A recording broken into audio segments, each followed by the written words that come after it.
Pictavienne, bien le bonjour que vous soyez d'ici ou d'ailleurs, nous vous souhaitons la bienvenue sur les ondes de Radio Pulsar 95.9 pour une nouvelle émission de Poitou Pop proposée par l'association Poitou Presse. Alors encore une fois, c'est le début de la saison, deuxième émission de cette deuxième saison et aujourd'hui une émission au cœur de l'actualité en ce genre de frémissement populaire. À Poitiers, dans la Vienne ou en France, des centaines de milliers jusqu'à 1 million de manifestants d'après la CGT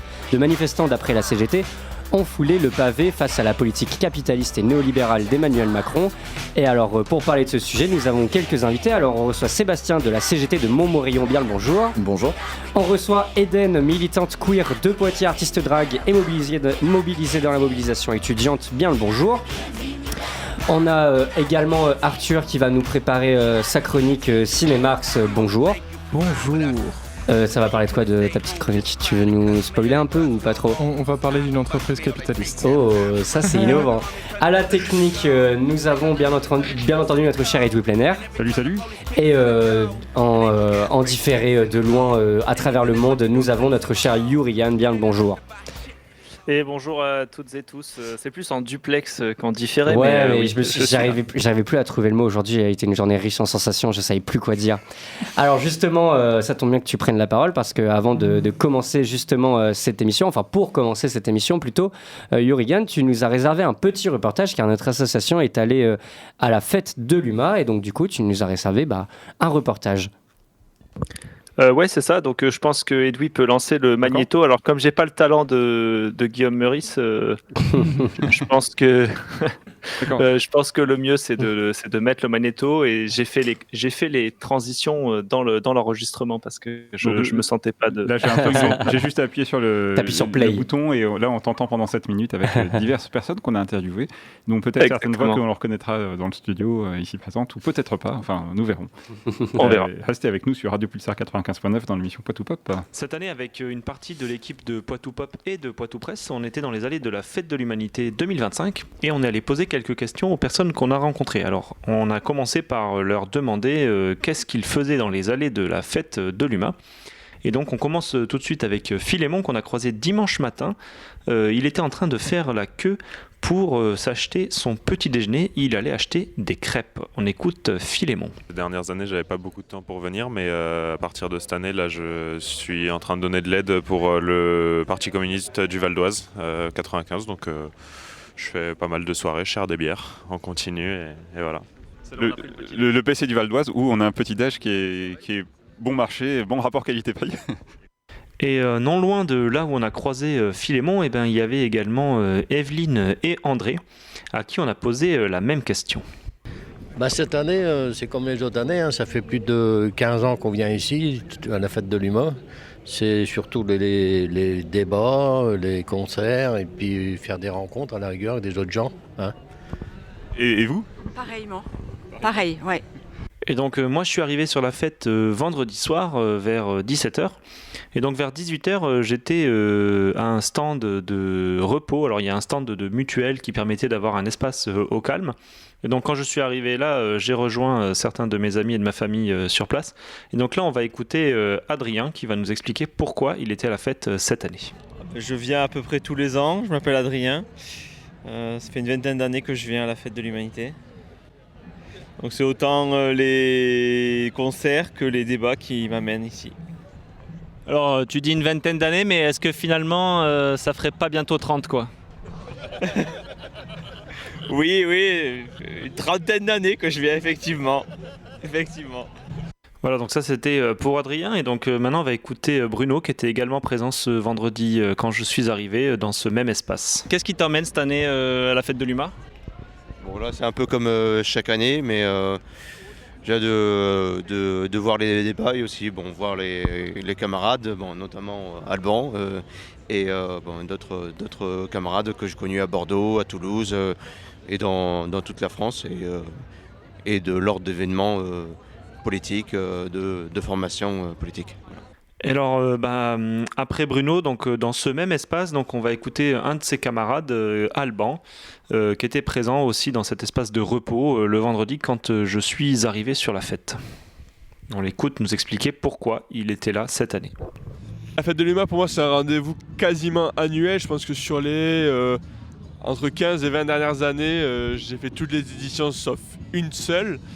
Donc c'est l'occasion à la fois de revoir des gens que j'ai connus au cours de mes années militantes, mais aussi faire la fête, voir des débats, faire des concerts, même si ces dernières années j'en fais plus beaucoup. Mais la fête de l'UMA, c'est l'occasion de faire tout ça et de faire ma fête à moi. Et c'est pour ça que je viens tous les ans quasiment.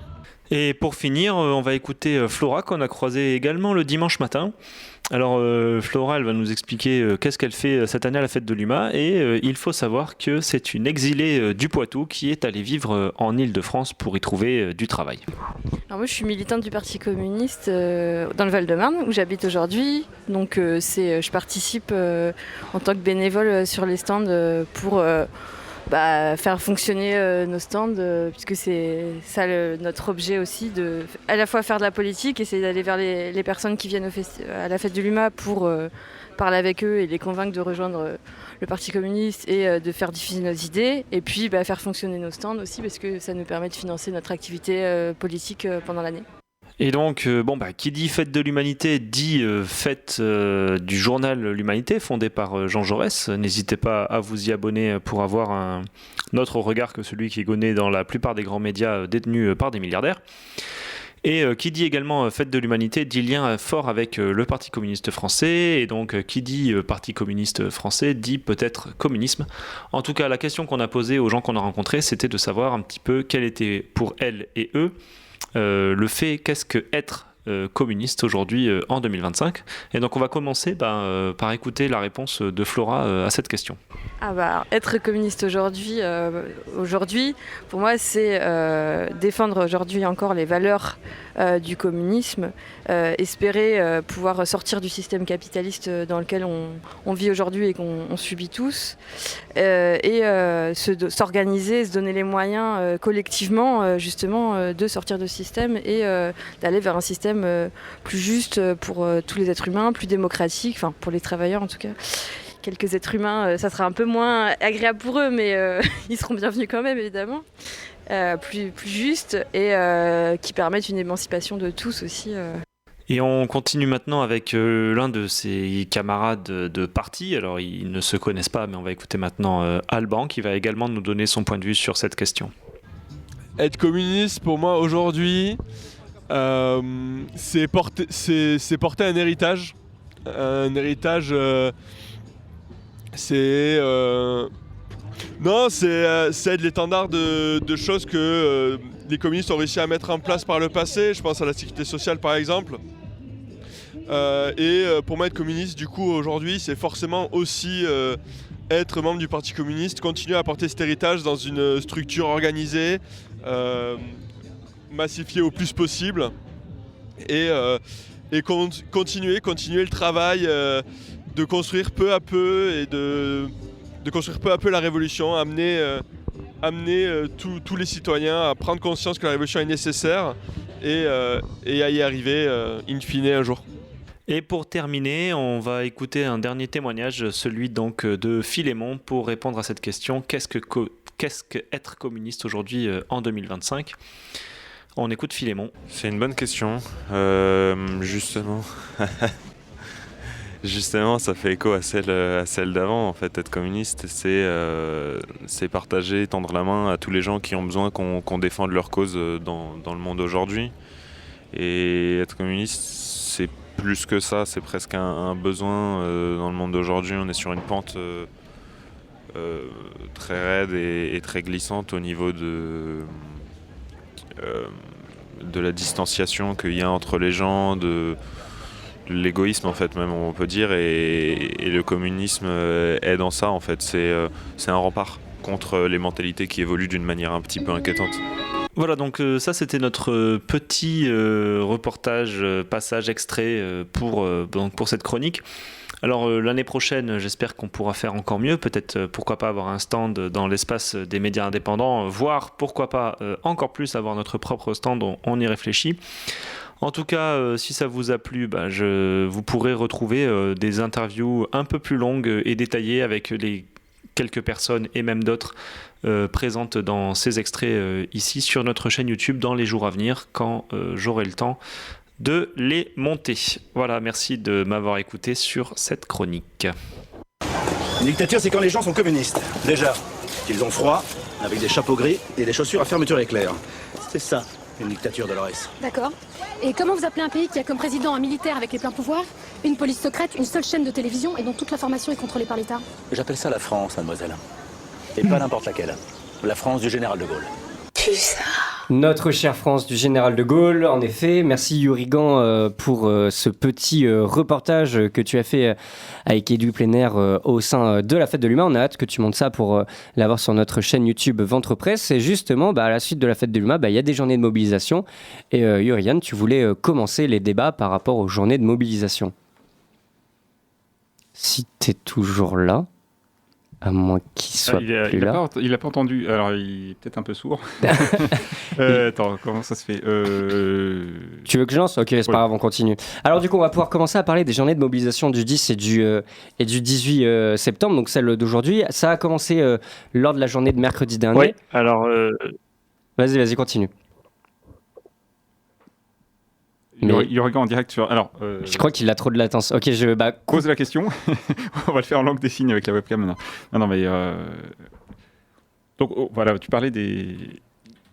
Vas-y. Ok, vas-y, on a problème de transmission. Ouais, ok. Alors, donc, du coup, les journées ont commencé le 10 et le 18 septembre. Alors, lors de la journée du 10 septembre, l'État s'attendait à ce qu'on soit que 200 000 dans les rues. Au final, on a été presque le double. La même chose pour aujourd'hui. Pensez qu'on serait 500 000 au final, d'après la CGT. On est le double. Alors déjà, aujourd'hui, où est-ce que vous mobilisiez ? Alors toi, tu viens de Montmorillon. Du coup, tu as fait ta... Alors là, du coup, je représente. Donc je suis avec Sébastien de la CGT de Montmorillon. Donc toi, tu étais au sein des actions de Montmorillon, c'est ça ? Ouais, il y avait une manifestation ce matin à Montmorillon qu'on a construit en intersyndical pour essayer de rassembler, de pouvoir toucher un maximum de salariés du secteur, enfin voilà, de la population du secteur. Donc on a préparé cette manifestation. Alors Montmorillon, c'est une petite ville qui n'a pas forcément un gros historique militant, mais sur les réformes des retraites, on arrivait à être 500, ce qui est pas mal pour Montmorillon. Ce matin, on était autour de 200, peut-être un peu moins de 200. Il y avait beaucoup de jeunes, il y avait beaucoup d'organisations de représentés, parce que c'est la campagne, mais il y a quand même paysannes, etc., la CGT, CFDT, etc. Donc voilà, ça a permis de se mobiliser, de permettre à des gens qui n'ont pas forcément la possibilité de venir manifester à Poitiers aussi d'avoir un espace d'expression en fait. Oui, vu qu'il y a souvent ce problème de centralisation de la manifestation à Poitiers et en fait, il vaudrait mieux un peu dispatcher pour que chacun puisse avoir son mot à dire.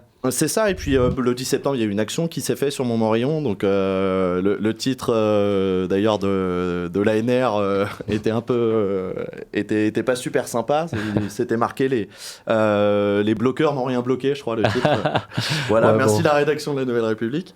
Mais du coup, il y a eu des actions qui se sont faites et puis ça permet surtout de tisser du lien militant entre les gens qui luttent, peu importe d'où ils viennent, qu'ils soient syndiqués ou non, pas dans un parti ou non, qui découvrent peut-être pour la première fois une manifestation. Il y en avait ce matin, ça permet de prendre des contacts et puis de s'organiser pour la suite. Et toi, Eden, du coup, tu étais au niveau de la ville de Poitiers, donc tu es étudiante. Comment est-ce que tu t'es mobilisée ? Tu étais déjà mobilisée lors du 10 septembre ? Ah oui, moi je suis mobilisé depuis un petit bout de temps. Ça devient long. Non, mais j'étais là le 10 septembre dès 5h du mat. J'étais là ce matin sur la fac dès 6h du mat. Et on va se coucher tard ce soir. mais oui, je suis là tout le temps parce que c'est hyper important en fait qu'on puisse se mobiliser, qu'on puisse entendre nos paroles. Et étant une meuf trans... Il y a aussi ce truc de, nos vies sont mises en danger absolument tout le temps. On se fait tabasser dans tous les coins de rue. On a encore eu la preuve avec une camarade qui s'est fait tabasser, qui s'est fait violenter place Notre-Dame samedi dernier.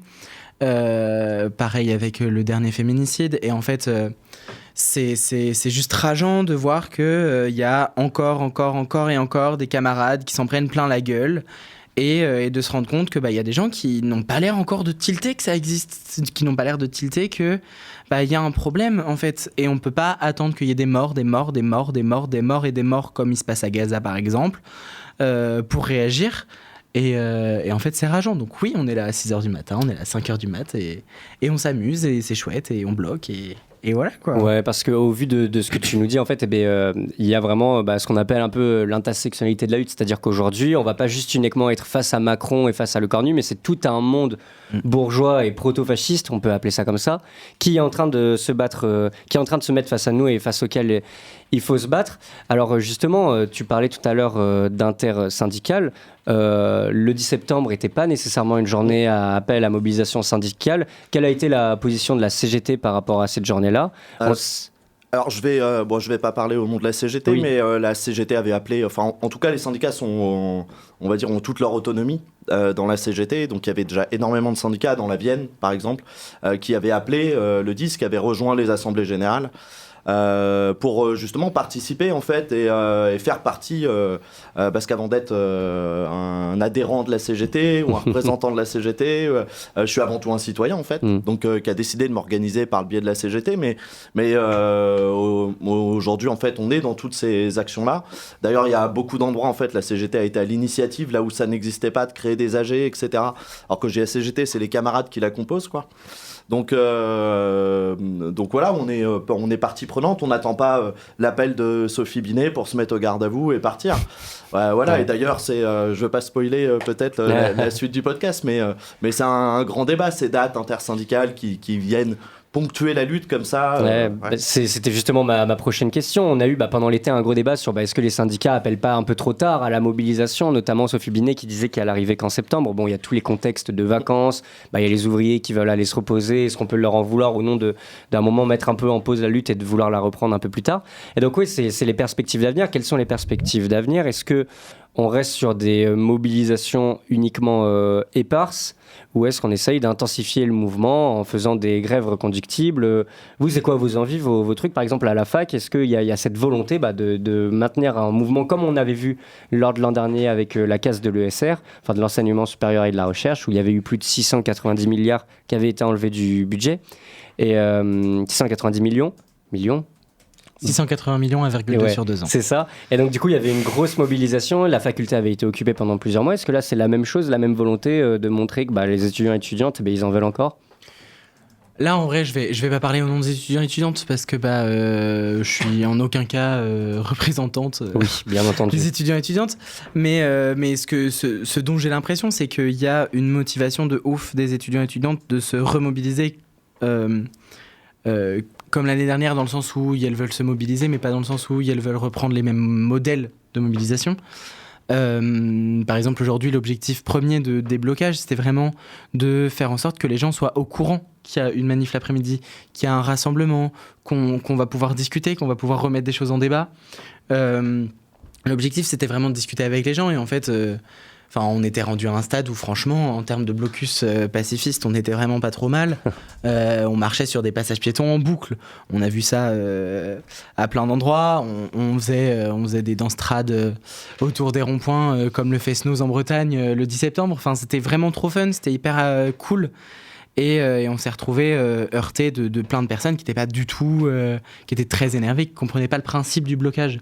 Et en fait, c'est ça qui est un peu stylé aussi, c'est qu'au fur et à mesure, plus on en fait, plus on discute avec les gens, plus les gens comprennent et se disent, en fait, c'est vrai que c'est pas bête ce que vous faites.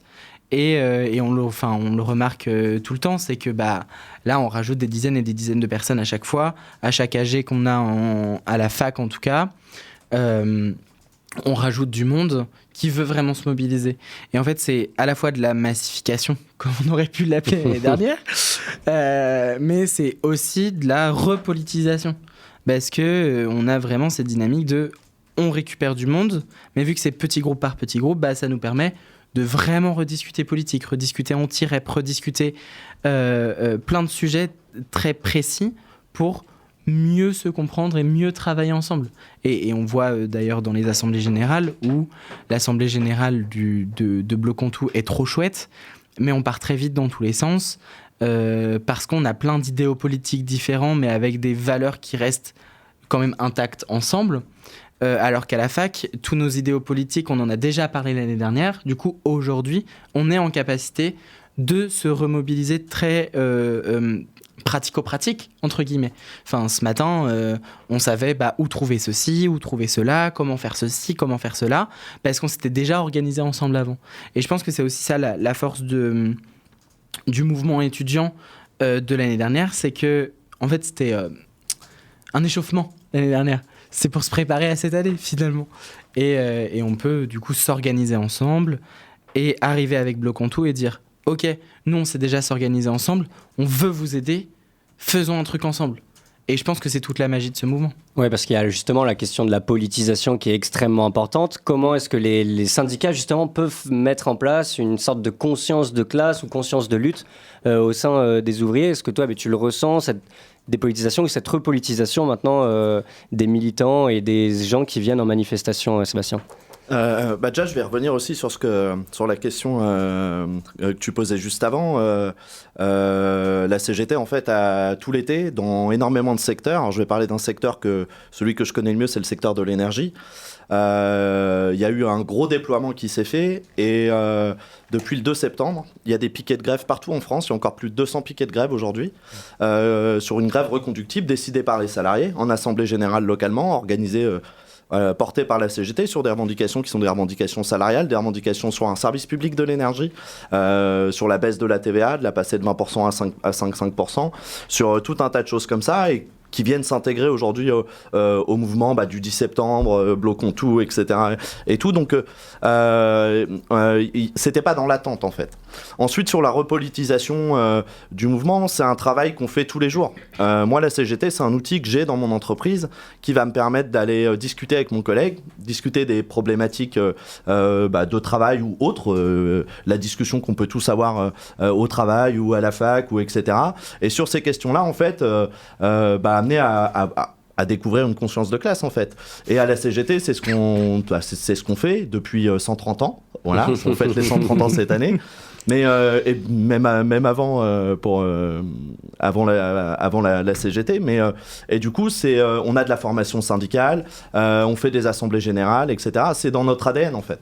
Donc et ça fait partie de notre formation militante. Donc en fait la politisation, on y travaille tous les jours avec les salariés dans les entreprises. Donc aujourd'hui, où ça permet, comme le mouvement des retraites en 2019 ou 2023, c'est que ça permet un moment où il y a des gens qui ne se sortent pas, qui ne s'intéressent pas forcément d'habitude, qui là vont s'intéresser parce que c'est un mouvement un peu plus de masse, vont sortir et nous après on va mener la bataille des idées avec eux quoi. Et Yurigan, je crois qu'on a réussi à te retrouver à l'antenne. Alors quelle était cette fameuse question que tu voulais poser à nos invités ? Ouais, alors c'est une question qui peut s'adresser aux deux de nos invités, je pense, mais en particulier à Sébastien. Alors la question, elle est un peu double et elle n'est pas forcément très sympathique, je m'en excuse d'avance. Mais notamment, donc, elle porte sur comment on fait pour mobiliser. Alors, il y a une question d'un point de vue du salarié ou même quand on n'est pas salarié, quand on va être au chômage, sans emploi, étudiant, etc. La première question, c'est comment on fait pour se syndiquer ? C'est quoi la procédure ? Est-ce que c'est en ligne ? Est-ce que c'est forcément via ses collègues ? Est-ce que c'est en allant voir l'UL CGT la plus proche ? Est-ce que c'est forcément la CGT ou pas ? Donc ça, c'est la question 1, comment on fait ? Et ma question 2, c'est est-ce qu'il ne faut pas faire un peu son autocritique camarade dans la mesure où moi je travaille depuis 2013 et donc depuis 2013 j'ai travaillé quasiment en continu, en cumulé j'ai dû avoir 1 an de chômage, peut-être 1 an et demi, mais donc ça fait 12 ans que je travaille. En 12 ans j'ai jamais vu un collègue syndicaliste qui est venu me voir. Alors peut-être que la raison c'est que j'ai jamais eu de CDI dans les entreprises où je suis passé, j'ai surtout fait des CDD, etc. Mais en fait, moi, je me suis souvent dit, bon, si j'ai un camarade qui vient me voir, je prends ma carte. C'est un peu provocateur, mais voilà, je m'étais dit ça. Et en fait, même quand j'étais dans le même bâtiment que la responsable CGT de là où je travaillais à l'époque, elle est jamais venue me voir d'un point de vue syndical, ne serait-ce que pour m'expliquer comment on prend des congés, comment on fait grève, par exemple, quand une grève approche ou ce genre de choses-là. Et pourtant, j'ai fait des grèves, j'ai fait des manifs, je suis allé dans des manifs, etc. Et même dans les manifs, j'ai jamais personne qui est venu me voir pour me dire est-ce que tu es syndiqué ? Viens prendre ta carte. Et donc, est-ce que ça, c'est un point où vous en avez conscience en tant que syndicaliste, que ce soit étudiant ou salarié, ou pas ? Je te remercie pour ta question. Elle est intéressante. Donc, comment on fait pour se syndiquer ? Le mieux, c'est que tu as le plus facile, c'est que tu as un syndicat dans ton entreprise et que tu vas pousser la porte de syndicat pour adhérer. Tu peux toujours le faire en ligne. Après, tu es redirigé vers la structure syndicale en fait, qui correspond à ton secteur d'activité, etc. Mais le mieux, c'est quand même de pouvoir demander directement à un camarade comment on fait pour se syndiquer. Tu me posais aussi la question, la CGT ou pas ? Alors, j'ai envie de te dire, bah oui, la CGT. Mais quelque part, si tu es dans une entreprise où tu as...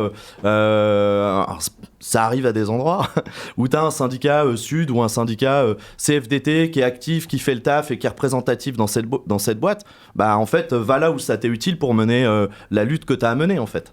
Donc là, je vais peut-être me faire tirer les oreilles par certains camarades de la CGT, mais voilà. Ensuite, sur ta deuxième question, il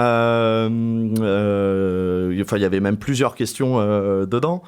Ouais, c'est pas normal que déjà la camarade qui était dans ta boîte soit pas venue te voir.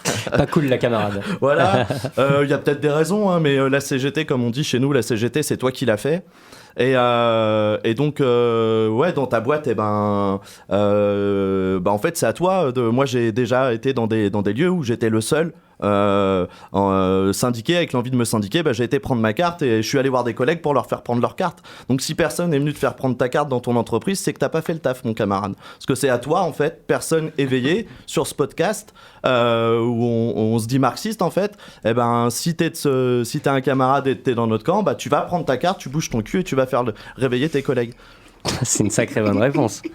C'est vrai que l'autocritique doit être faite des deux côtés. En fait. Ouais, c'est vrai.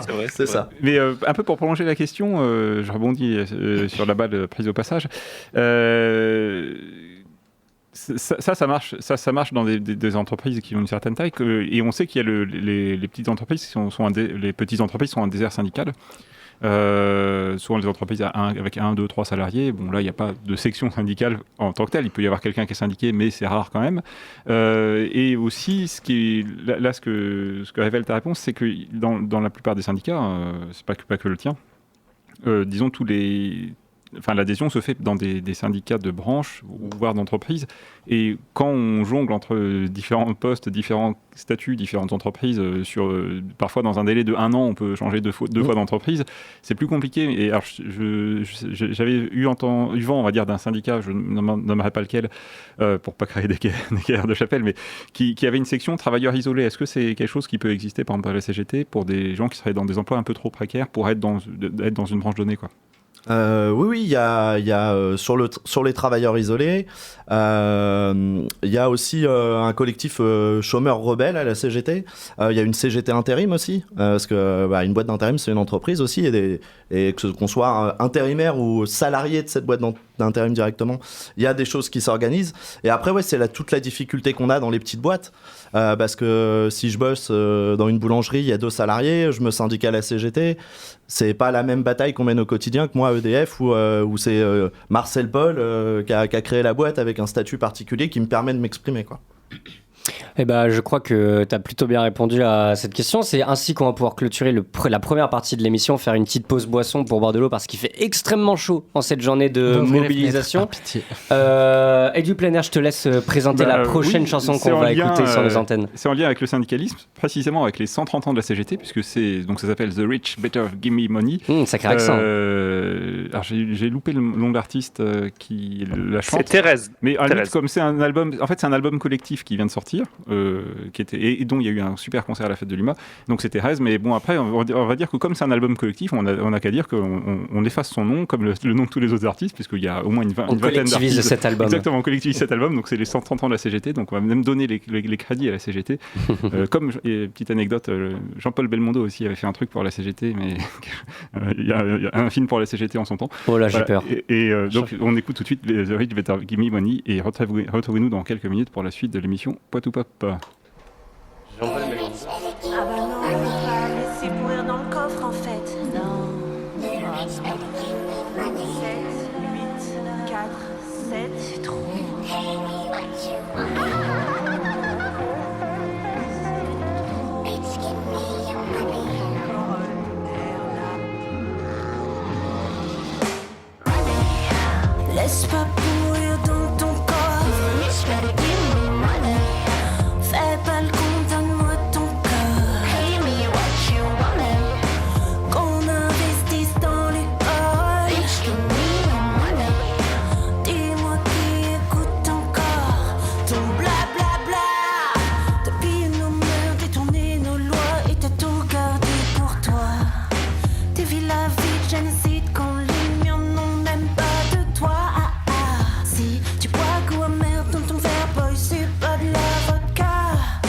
pas genre tu sais pas. C'est juste ton cha-cha-cha, ton bla-bla-bla. Rends-nous ce que t'as volé. Fais pas genre tu sais pas. The rich better give me money. The rich better give me money. Rends-nous ce que t'as volé. The rich better give me, rich better give me, rich better give me, rich better give me, rich better give me. C'est au banc des bois, infidèle à sa majesté. J'ai goûté paradis blanchi, j'avoue j'ai détesté. Tu nous appelles minorité, assemblée on est la majorité. Et tu nous rayonnais, rayonnais, rayonnais. Ton blablabla, t'as pillé nos mères, détourné nos lois et t'as tout gardé pour toi. T'es vu la vie de génocide quand les miens n'ont même pas de toi. Ah, si tu bois goût amer dans ton verre, boy, c'est pas de la vodka. Fais pas genre tu sais pas, c'est juste ton cha-cha-cha.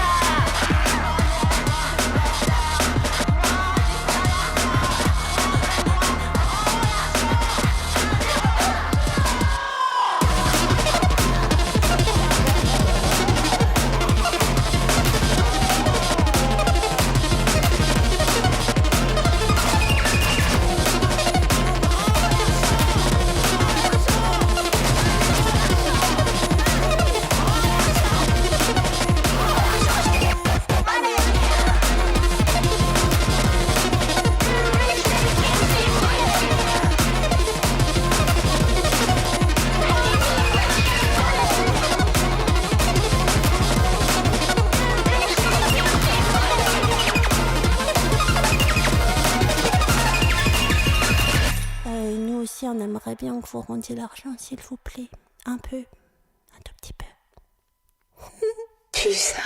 Non, c'est de plus en plus catastrophique. Le groupe va s'écrouler. On peut quand même pas être les complices d'un suicide. Benoît le pape. Les travailleurs ne laisseront pas saboter le formidable outil qu'ils ont contribué à forger. Indignés par ton attitude, ils décident de gérer eux-mêmes le groupe. Vive l'autogestion! Vive l'autogestion! Ah, tout de même. Les étoiles en plus. Et c'est finalement en autogestion que cette mobilisation s'est préparée. À chaque fois, je fais vraiment des raccords de fou furieux, je tiens à le dire, je suis vraiment un expert. Vous êtes toujours sur Poitou Pop, votre émission présente sur Radio Pulsar 95.9 une semaine sur deux, les semaines paires. Et bienvenue, on est en semaine paire, donc aujourd'hui on est dans Poitou Pop. On est avec Sébastien de la CGT et Eden, militante de Poitiers étudiante. En ligne, nous avons toujours notre cher Yurigan et Arthur qui prépare sa chronique Cinéma. Pour tout à l'heure. Ah oui, je le prépare. Ok, oui. Et donc là, on va pouvoir continuer parler mobilisation. Il y a aussi justement un point sur les revendications, parce que les gens ne sont pas mobilisés pour rien dans la rue. D'un coup, ils n'ont pas pété un câble pour rien, même si parfois ça peut exister. Il y a eu justement ces annonces de Bayrou où il disait qu'il allait geler les allocations. Il a dit qu'il allait supprimer 2 jours fériés pour qu'on travaille gratuitement pour les patrons et pour le capital. Alors, Bayrou a beau être parti, le Cornu a beau dire qu'il y a eu 2 jours, les 2 jours vont finalement être annulés dans les propositions qui vont être faites. Il y a malgré tout énormément de choses qui vont pas au niveau de la CGT. C'est quoi les avis sur les différentes propositions qui ont été faites ? Bah, il y a eu côté CGT, enfin ça a été un peu le mot d'ordre de l'appel de l'intersyndicale, tout ce qui était, on va dire, le budget Bayrou en fait, où on s'attaque encore aux prestations sociales, on parlait des 2 jours fériés, on parle tout ce qui est le secteur de la culture par exemple et de l'éducation nationale s'est beaucoup mobilisé sur les budgets qui ont baissé. Il y a eu un peu... ces 2 dernières années, il y a eu énormément d'attaques en fait contre le monde du travail. Et aujourd'hui, qu'on voit les assemblées générales de Bloc-Contour, les assemblées générales de syndicats, etc., on s'aperçoit que c'est un tout en fait. Il y a un monde qu'on veut plus. Je regardais en vitesse là un peu ce qui ressortait dans les différents tracts. Je m'aperçois qu'il n'y a pas de tract qui a les mêmes revendications. C'est-à-dire qu'on parle de l'abrogation de la réforme des retraites et une revendication de la CGT, c'est revenir à minima à une retraite à 60 ans. c'est pas juste l'abrogation de ça, on a déjà perdu précédemment. Il y a des augmentations de salaire aussi qui reviennent fortement en fait, les gens ne peuvent plus vivre en fait. Je sais pas si vous avez eu la chance de pouvoir partir en vacances cet été, c'est plus de 40% des gens qui sont pas partis en vacances, et ceux qui ont eu la chance de partir en vacances, ils ont trouvé que les terrasses étaient vides et qu'il y avait personne. Alors, à moins qu'ils soient tous partis dans le sud, mais ailleurs c'était quand même compliqué. Les gens ne vivent plus de leur travail en fait. Et je pense que la première revendication, et que toutes les autres se télescopent là-dessus, c'est qu'aujourd'hui la répartition des richesses dans ce pays, elle est catastrophique. C'est quasiment plus de 40% du PIB qui est détenu par 500 fortunes. C'est pas possible en fait. Ouais, et puis il y a eu des études qui ont été faites justement sur le fait qu'on est la première génération, je parle de la génération des millennials, comme on les appelle, c'est la première génération qui ne peut plus s'enrichir grâce à son travail uniquement. C'est-à-dire que les gens qui deviennent riches, ils sont obligés de faire autre chose à côté, je sais pas, trader, des trucs dans la bulle capitaliste et économique. Et voilà, si jamais demain vous montez une entreprise, les trucs de objectifs millionnaires, etc., si vous vous tuez tous les matins et tous les soirs, vous arriverez à devenir riche, en fait c'est du pipeau, jamais de la vie vous arriverez à devenir riche par votre travail. Et donc justement, toutes ces questions de revendication, comme tu l'as dit, ça fait 2 ans qu'elles sont en place, donc il y a aussi la question du marathon, de la lutte, et comment est-ce qu'on fait en fait pour s'entraider, parce que parfois faire grève c'est compliqué, que ça soit par exemple au niveau des étudiants et étudiantes, quand le Crous est fermé, quand il y a un blocage, il y a aussi la question de pouvoir manger par rapport aux étudiants et étudiantes, quand il y a des grèves, il y a la question de payer son loyer tout simplement, pour pouvoir payer des choses. Comment est-ce qu'on fait pour s'entraider entre camarades Eden? Je te laisse commencer par rapport à l'université. Carrément, nous à l'université c'est vrai qu'on essaye vraiment de mettre des choses en place pour que chaque étudiante puisse avoir un espace où avoir accès à des choses. C'est pour ça que par exemple dès l'année dernière on a mis en place les Ruvolutions, petit jeu de mots avec le restaurant universitaire qu'on appelle le Rue, et la Révolution si c'était pas assez clair. mais en fait l'objectif c'est qu'on cuisine tous ensemble, on met des choses en place. Là par exemple ce midi c'était semoule et curry de légumes. Et en fait, juste, on passe une petite heure, on coupe plein de légumes, on cuit tout dans des énormes marmites trop stylées que je veux exposer chez moi. Enfin, juste, on se pose vraiment ensemble, ça nous permet de discuter politique, et en même temps, ça nous permet de se dire « Waouh, je vais avoir un repas prix libre !» Donc, qui inclut la gratuité. Si t'as pas de thunes, tu donnes pas de thunes, mais si t'as des thunes, n'hésite pas à nous donner des thunes, ça fait toujours plaisir. Et c'est juste génial parce que tu te retrouves avec des profs, enseignants-chercheurs qui sont là en mode « Moi, c'est bon, j'ai fait mon taf, j'ai gagné des thunes, tenez un billet de 20 balles pour la semoule curry, curry aux légumes. » Et les étudiants et étudiantes qui sont là en mode « Ah, j'ai plus que ça et tout. » C'est OK en fait, c'est totalement OK. Et ça fait plaisir. Et en fait, on a le même principe dans l'ancienne cafétéria du bâtiment Lettres et Langues. Et en fait, on fait aussi ça, on fait du café solidaire, du thé solidaire et tout ça dans l'objectif d'empêcher les machines à café qui gangrènent partout comme le fascisme et qui sont là, qui te prennent des thunes, avec en plus à la fac un système qui s'appelle Easily et en fait qui finance le génocide palestinien. Ouais. Et t'es là, t'es en mode il faut qu'on fasse quelque chose, et en fait pour le moment c'est du café solidaire.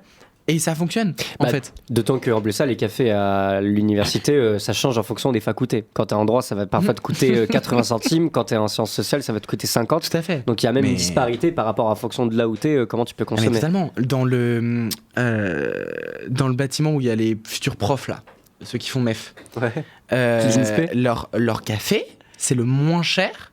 Il est à 50 centimes. Mais ça, c'est parce qu'il y a la FSU. C'est une dinguerie. Je vois que ça. C'est une dinguerie, alors que nous, à la fac, c'est 1,30 €. Ouais, non, mais ouais. Enfin, c'est une dinguerie, et c'est pas normal parce qu'en fait, c'est encore des profits privés qui récupèrent les thunes, alors que derrière, on a des services publics qui se cassent la gueule parce que les établissements se disent « Ok, d'accord, on va laisser des entreprises privées gangréner nos universités. » Non, en fait, faut arrêter. Et vraiment, ce système de café solidaire et tout, c'est trop chouette parce que les gens viennent, ils ont pas besoin de payer s'ils n'arrivent pas à payer. Et ils ont quand même leur café pour survivre, leur thé et tout. Il n'y a pas de bouffe officiellement, mais quand quelqu'un ramène de la bouffe, il y a de la bouffe sur la table, quoi. Mais voilà, et c'est trop chouette qu'on puisse partager ces espaces. Et en même temps, tu as des permanences et des assos, des permanences syndicales et associatives qui viennent pour permettre aux étudiants et étudiantes d'avoir accès à leurs droits plus facilement et de pouvoir avoir accès aux informations et pouvoir se protéger aussi. Parce qu'en fait, quand on est étudiante, c'est ce que je dis toujours, on n'a pas beaucoup de droits, mais quand on en a, il faut s'en servir. donc voilà, et c'est trop chouette, et on met en place plein de choses, et on permet vraiment j'ai vraiment l'impression qu'il y a plein de gens qui permettent de se rencontrer et d'être ensemble, travailler ensemble et de rester soudés, quoi. Arthur, tu voulais rajouter quelque chose? Les cafés sont très très bons, n'hésitez pas à y aller. Des fois, il y a trop de café. Merci pour cet avis 5 sur 5 sur TripAdvisor. Et donc, en dehors des étudiants donc, qui s'entraident et qu'on crée une sorte d'économie parallèle autogérée entre eux et eux, il y a aussi la question de l'ouvrier. Comment est-ce qu'aujourd'hui, quand on fait grève, on peut réussir à survivre? Est-ce qu'il y a des moyens de coopération qui existent entre les syndicats ou même quand on n'est pas syndiqué, etc.? Déjà, faire grève, ça coûte à tout le monde. Qu'on soit cadre ou au SMIC à mi-temps, ça coûte. Après, évidemment, si on est cadre, on peut des fois avoir un peu plus de latence dans la grève, mais ça coûte à tout le monde. Il y a de la solidarité qui s'organise souvent sur les piquets de grève. C'est localement. On voit notamment la Confédération Paysanne ou le MODEF qui ont fait des actions, pas le MEDEF, le MODEF, qui ont fait des actions. Dans une émission précédente à écouter en podcast sur radio-pulsar.org. Et du coup, on a qui peuvent sur les piquets de grève en fait venir avec leur production, des légumes, même de la viande, etc. et permettre aux grévistes qui ou sur leur feuille de paye il y a 0 € de bouffer en fait. Ensuite, il y a les caisses de grève. Donc ça, souvent, c'est de l'organisation. On avait fait, nous, à Poitiers, à Buxerolles, on avait organisé un concert. Il y avait des brasseurs qui nous avaient offert des fûts de bière qu'on a vendus, etc., etc. Et ça a permis de remplir des caisses de grève. Donc il y a toutes ces choses-là. C'est l'inventivité collective, en fait, qui fait qu'on arrive à s'organiser et à tenir. Après, il faut faire attention parce que faut pas qu'il y ait de... C'est un peu facile des fois la caisse de grève de dire je peux pas faire grève mais je peux donner, etc.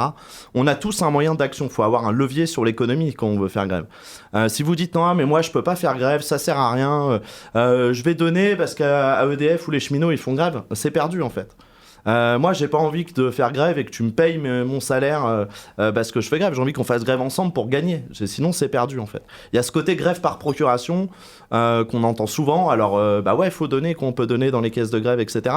Mais il faut surtout se mobiliser et partout, je connais pas un travailleur qui reçoit un salaire et son travail il sert à rien. Donc on peut tout le temps se mobiliser partout, par 1000 manières, par 1 heure de grève, etc. Si on fait un blocage, le soir à la débauche, on peut venir bloquer 2 heures avec un thermos de café en fait. On participe à la lutte. Il y a 1000 manières de participer à la lutte. Oui, faire grève c'est difficile, mais c'est un effort collectif.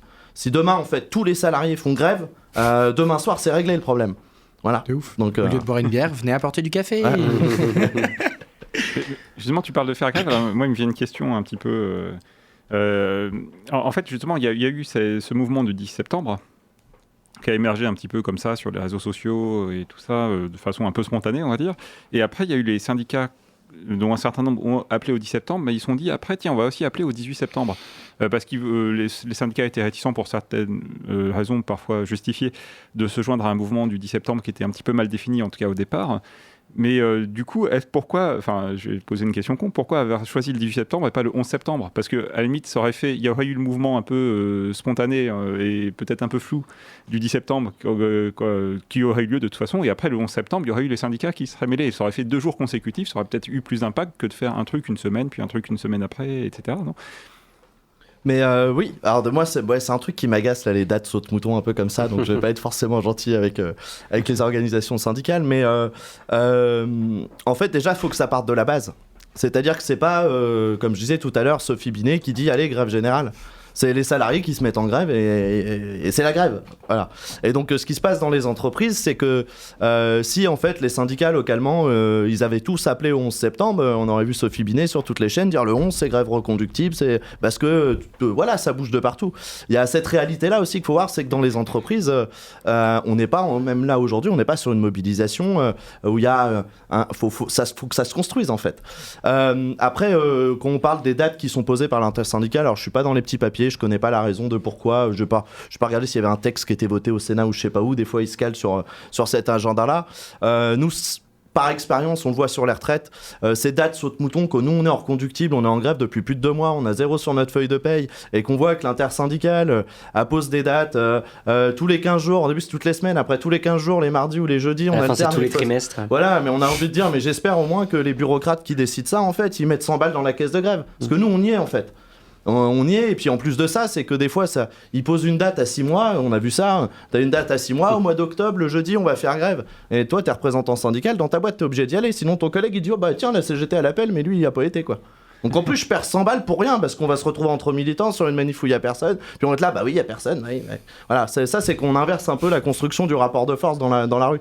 Il faut que ça vienne des travailleurs, il faut que ça se construise des travailleurs ou des étudiants, ou etc. Mais il faut que ça se construise de la base, et il ne faut pas que ça descende d'en haut. Et c'est ça qui est le plus dur à articuler, je pense, pour les têtes de syndicats comme ça, quoi. Et c'est justement, je pense, la force de ce mouvement, ça va recréer justement une dynamique par la base qu'on n'avait pas vue depuis un gros moment. Les Gilets jaunes la dernière fois, mais là, ça recrée quelque chose d'assez incroyable. Malheureusement, le temps file, on n'a plus trop le temps de discuter du thème. Merci beaucoup d'avoir répondu aux différentes questions. Merci pour l'invitation. Donc voilà, Sébastien de la CGT qui était ici avec nous. Eden, toi, t'es artiste drag, tu veux te faire ton autopromo vite fait, en très Allez, rapide. autopromo. T'as 10 secondes. Instagram, Eden.Eden-Garden-QG, et à quand le bingo drag pour la caisse de grève. Et Yurigan, tu voulais rajouter quelque chose et après on pourra passer au Cinémarx d'Arthur. Oui, je crois que Sébastien, tu as un podcast aussi dont tu peux peut-être faire la promo. Et écoute, grâce à toi, je viens de faire mon adhésion en ligne à la CGT. Alors que tu aurais pu rejoindre Solidaire, alors qu'il aurait pu rejoindre Sud, franchement. T'as attendu 13 ans et tu l'as fait en direct. C'est incroyable. Oui, tu as un podcast aussi que tu fais. Ouais, on est dans les débuts, là, on est encore des apprentis avec un camarade, Fabien. On a un podcast qui s'appelle L'heure de la riposte. Voilà, c'était au début avec l'heure des pros de Pascal Pro, voilà. Et puis on essaye de parler d'actualité, de trouver des sujets aussi des fois historiques, etc. Puis on apprend à faire des podcasts pour l'instant. Donc vous êtes sur quelle plateforme ? On est sur toutes les plateformes. Voilà. Et ben voilà, écoutez, si vous voulez écouter La Riposte, l'heure de la riposte. L'heure de la riposte, c'est sur toutes les plateformes. Et il est 19h47, on est sur Radio Pulsar. Il est donc temps d'écouter la chronique d'Arthur de Cinémarx. Pulsar. Je vous parle solidarité avec les étudiants et les ouvriers, et vous me parlez travelling et gros plans. Les étoiles en plus. Bonjour tout le monde, bienvenue dans Cinémarx, la chronique ciné qui met le capitalisme hors champ. Et aujourd'hui, on parle d'une entreprise autant capitaliste que démago, Disney. Ouais. Alors, je vais vous parler d'une mini-série animée par les studios Pixar, sortie cette année sur leur service de streaming Disney+, Win or Lose, gagné ou perdu. La mini-série suit 7 personnages différents sur à peu près 3 jours, donc les 3 jours qui se répètent à chaque épisode et un personnage différent qu'on suit à chaque épisode. Et donc un personnage en particulier, ils ont tous pour point commun d'être plus ou moins en rapport avec l'équipe de softball locale, les Pickles. On y suit donc la fille du coach qui a peur de décevoir son père, et un autre épisode, la fille qui doit s'en sortir toute seule pour obtenir assez d'argent pour renouveler son adhésion au club. Un autre épisode, l'arbitre qui a peur de la moindre interaction sociale. Un autre épisode, le coach qui subit une pression monstre, etc., etc. La série est vraiment bien, c'est inventif et touchant, bref, c'est du bon Pixar, et jusqu'ici vous pourriez me dire... Ok Arthur, c'est super, mais où sont les sujets politiques et tout là ? Et il y en a un. Et tout est concentré sur le personnage de Kai. L'histoire du personnage de Kai, c'est que c'est une enfant qui fait un coming out trans à son père, et son père qui essaie de la comprendre, de l'encourager, et elle qui fait face aux discriminations de la société. Enfin ça, c'est ce qui était prévu. Disney a délibérément censuré la transidentité de ce personnage, prétextant que selon eux, c'est une discussion que les parents devraient avoir avec leurs enfants dans l'intimité. Déjà non, c'est pas aux parents de décider si oui ou non les enfants doivent prendre connaissance des personnes trans. Mais du coup, que donne le personnage de Kai dans la série ? Les scénaristes ont dû réécrire tout son personnage, mais ont quand même tenu à garder la transidentité en sous-texte. Déjà, la voix originale du personnage est interprétée par une comédienne transgenre. Le personnage qui ne fait finalement pas de coming out trans à son père, mais le personnage du coup ne fait pas de coming out trans, mais elle avoue quand même à son père préférer le softball au baseball, alors qu'avant le baseball était toute son identité. Son identité. À quoi le père répondra : ça fait beaucoup, mais sache que rien ne changera le fait que je t'aime plus que tout. Phrase parfaite à dire à son enfant qui vient de sortir du placard. Vous voulez encore plus évident ? Très bien. Au début de la série, elle s'habille avec des habits plutôt masculins, neutres, et au fur et à mesure, elle s'habille avec des habits plus vu comme féminin. Et ça, c'est pile au moment où elle se sent mieux. Vous voulez encore plus d'évidence ? Oui. Elle porte des vêtements avec des dessins de requins, tel le modèle de peluche Blahage, un requin vendu à Ikea, réapproprié par la communauté trans internationale et devenu un icône à part entière. Vous voulez encore plus d'évidence ? Oui, on Plaisir. Vas-y. Quand elle fait son coming out à son père, ou quand elle se sent à l'aise, des couleurs bleues et roses apparaissent à l'écran. Non. Le pire, c'est qu'on connaît des scènes qui ont été supprimées par Disney. Et c'est des grandes pertes. Des scènes qui auraient été géniales pour introduire les enfants aux questions de transidentité, sûrement mieux que ce que feraient leurs parents. Dans les scènes qui ont été supprimées, on a notamment la scène où Kai hésite dans quelle toilette elle doit se rendre et où elle est encouragée par ses amis. Une autre scène est une conversation téléphonique où son père l'appelle par erreur « mon fils » et où, par conséquent, elle se sent mal, jusqu'à ce qu'elle soit rassurée par le coach venant lui dire que quoi qu'il arrive, toute l'équipe sera derrière elle. Mais non, tout ça, vous ne le verrez pas en regardant Gagné ou Perdu.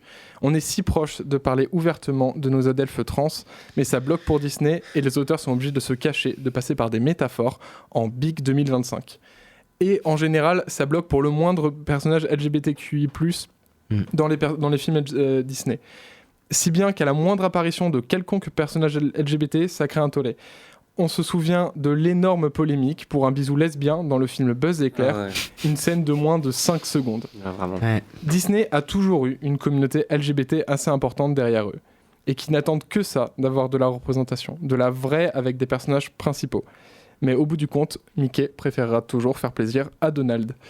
Si vous voulez regarder Gagné ou Perdu, la série est donc sur Disney+, mais préférez le piratage si vous n'avez pas d'abonnement. Disney n'a pas besoin de plus de thunes, honnêtement.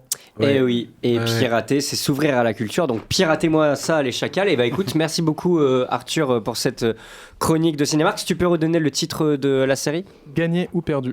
Gagné ou Perdu sur Disney+, et sur la toile si vous avez des bons sites partout. Partagez vos sites en commentaire si ça existe ici. Sur les obscurs groupes Telegram. Exactement. Et bah force à tous nos camarades trans ou non-binaires qui vivent des moments difficiles chaque jour. Vive les femmes trans. Exactement. C'est la fin de cette émission. Le moment pub peut-être.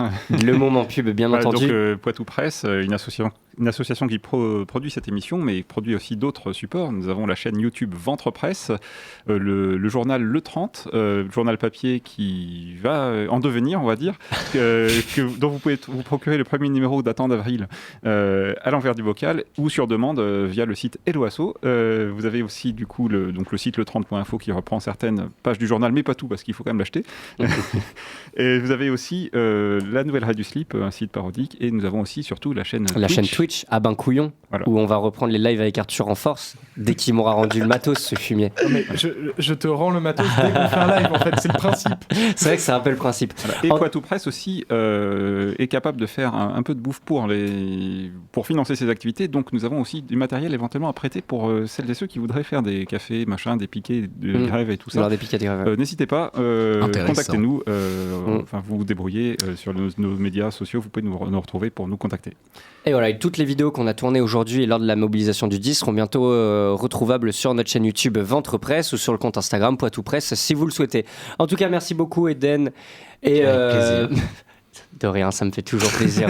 Ça me fait toujours plaisir quand tu es avec nous dans ce studio. Donc merci beaucoup Ediane, merci beaucoup Sébastien, merci beaucoup Arthur, Edoui Pleiner et Yurigan en distance.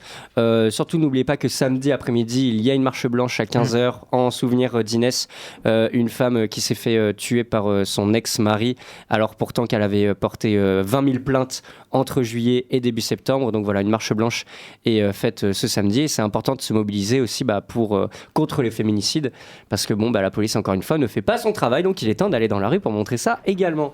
Et donc voilà, Poitou Presse sera présent pour vous documenter et correspondre par rapport à cette manifestation. Dans tous les cas, on vous dit à dans 2 semaines sur Radio Pulsar parce que Poitou Pop c'est toutes les semaines paires, et à très bientôt. Et écoutez, bonne lutte à vous et j'espère que vous avez bien marché aujourd'hui. À très bientôt sur Poitou Pop.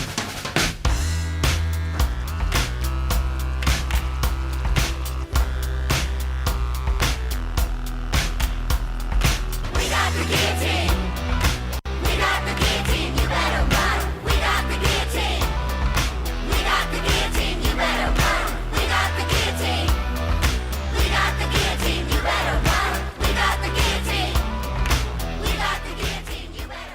Pulsar.